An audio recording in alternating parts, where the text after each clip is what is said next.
ধৈর্যের পরীক্ষা দিতে হলে ধৈর্য কিভাবে ধরতে হয়, কোথায় ধরতে হয়, কোন জায়গায় কি পরিমাণ ধৈর্য ধরতে হয় ইত্যাদির প্র্যাকটিস করতে হয়। এবং সেটা মনের মধ্যে অর্থাৎ মাইন্ডসেট ঠিক করতে হয় যে আমি ধৈর্য ধরব এবং ধৈর্য ধরা প্র্যাকটিস করব। তো এই ধৈর্য ধরা প্র্যাকটিসের অন্যতম একটা ক্ষেত্র হচ্ছে বাংলাদেশের গাড়ি চালানোর সময় বা গাড়ি চলার সময়। কারণ বাংলাদেশে যে পরিমাণ জ্যাম এবং যত্রতত্র অনিয়মতান্ত্রিকভাবে গাড়িঘোড়া চলে এবং আমরা চালাই, সেই জায়গাটাতে আমরা মনে হয় আমাদের ধৈর্যের পরীক্ষা দিতে পারি। সেটা কিভাবে? সেটা হচ্ছে যে আমরা হর্ন বাজাবো না এবং অন্যকেও হর্ন বাজাতে নিষেধ করব। এই প্র্যাকটিসটা যদি আমরা করতে পারি, আমার মনে হয় ধৈর্যের পরীক্ষা এখান থেকেই শুরু হতে পারে।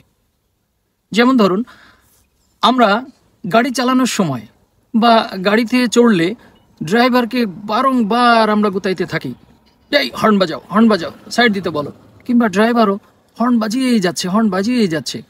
অথচ একটু ধৈর্য ধরলেই এই হর্ন না বাজিয়ে যাওয়া যায়। আপনি যদি চিন্তা করেন যে আমি হর্ন না বাজিয়ে আমার গন্তব্যে পৌঁছাবো, সেটা কি সম্ভব? অনেকেই বলবেন অসম্ভব। বাংলাদেশের কানের গোড়ায় হর্ন না বাজানো পর্যন্ত সে নড়ে না, সরে না। কিন্তু আমি বলবো সেটা সম্ভব। কারণ আমি ঢাকা শহরে নিজে বাইক চালিয়েছি অনেক দিন, নিজে গাড়ি চালিয়েছি অনেক দিন, এবং পারতপক্ষে আমি হর্ন বাজাতাম না, অপেক্ষা করতাম, ব্রেক করতাম। এমনকি আমি মাঝে মাঝে পাঠাওতে চড়তাম এবং পাঠাওতে চড়ে প্রথম যেই আবেদনটা করতাম, যেই রিকোয়েস্টটা করতাম ড্রাইভারকে, যে ভাই আপনি যদি হর্ন না বাজিয়ে যেতে পারেন তাহলে আপনাকে আমি 5 স্টার দিব এবং টিপস দেব। তো অনেকেই আপত্তি করতো যে ভাই সেটা কি সম্ভব? ঢাকা শহরে হর্ন ছাড়া গাড়ি চালানো যায়? আমি বলতাম যে একটু প্র্যাকটিস করেন, একটু চেষ্টা করেন না, দেখেন না পারেন কিনা। যদি পারেন তো ভালো, না পারলে তো কিছু বলার নাই। তো অনেকেই সফল হয়েছে, অনেকেই শেষ পর্যন্ত এসে বলেছে যে হ্যাঁ ভাই পারছি। আমি তাদেরকে 5 স্টার দিয়েছি এবং টিপসও দিয়েছি। আবার অনেকেই আছে পারে নাই, তারা বাজিয়েছে, যদিও কম চেষ্টা করেছে, কম বাজিয়েছে।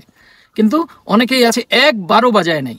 যেমন ধরুন, আমি বনশ্রী থেকে মগবাজারে এসেছি, তারপর উত্তরা থেকে আমি মগবাজারে এসেছি, তারপরে আমি মগবাজার থেকে আমি বনশ্রীতে গিয়েছি। আমি প্রত্যেকবার প্রত্যেক ড্রাইভারকে বলতাম ভাই হর্ন বাজাবেন না। তো এই সফলতাটা সম্ভব। যেখানে হর্ন বাজাতে হবে, দেখছেন যে আপনি সাইড পাচ্ছেন না, লোক সরছে না, গাড়ি সাইড দিচ্ছে না, আপনি অপেক্ষা করেন 2 সেকেন্ড, 5 সেকেন্ড, 10 সেকেন্ড অপেক্ষা করেন। অপেক্ষা করলেই দেখবেন এটা সম্ভব। তো এইভাবেই আমরা ধৈর্যের পরীক্ষাটা এখান থেকেই শুরু করতে পারি এবং এটা সফল হতে পারবেন আশা করি। তো আজকে থেকে আপনারা প্র্যাকটিস শুরু করুন। যারা যারা সফল হবেন দয়া করে কমেন্টস করে জানাবেন যে হ্যাঁ আমি পেরেছি। ধন্যবাদ।